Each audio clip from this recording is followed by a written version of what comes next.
نعم ماجدة، إذن بعد إعلان وزير العدل المغربي قبول المساعدات الجزائرية، أمرت السلطات الجزائرية بتخصيص 3 طائرات، 2 منهما لشحن الأدوية والأفرشة والخيم والمواد الغذائية. أما بالنسبة للطائرة الثالثة فقد ستخصص لنقل أعوان الحماية المدنية بكل عتادهم وأيضا كلاب مدربة.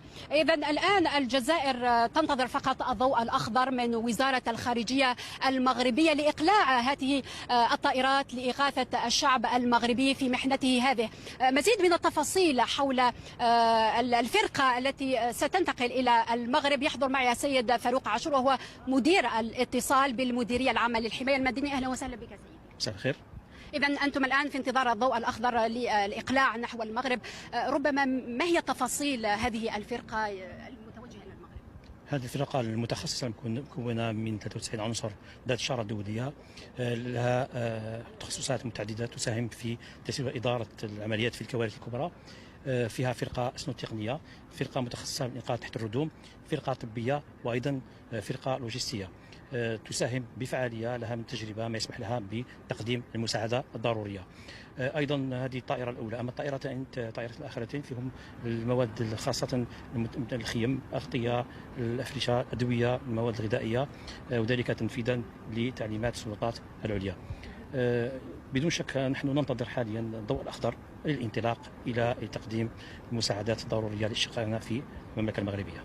شكرا جزيلا لك. إذن كما تشاهدون ورائي الآن الطائرات وفرقة الحماية المدنية مستعدة للإقلاع مباشرة بعد تلقيها ضوء الأخضر من وزارة الخارجية المغربية لإغاثة الشعب المغربي الشقيق في محنته هذه.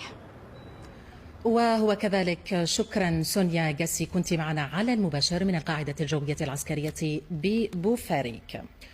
كما أكدت مراسلتنا، إذن الطائرات العسكرية الثلاثة تنتظر الضوء الأخضر من وزارة الخارجية المغربية للإقلاع باتجاه المناطق المتضررة بالمملكة المغربية بعد إعلان وزير العدل المغربي بقبول المساعدات الجزائرية، حيث أمرت السلطات الجزائرية بتخصيص 3 طائرات، 2 منها لشحن الأدوية والأفرشة والخيم والمواد الغذائية، والطائرة الثالثة خصصت لنقل عناصر الحماية المدنية بكل عتادهم من تجهيزات متخصصة وكلاب مدربة التي تساعد على البحث والإنقاذ. وفي تداعيات الزلزال العنيف الذي ضرب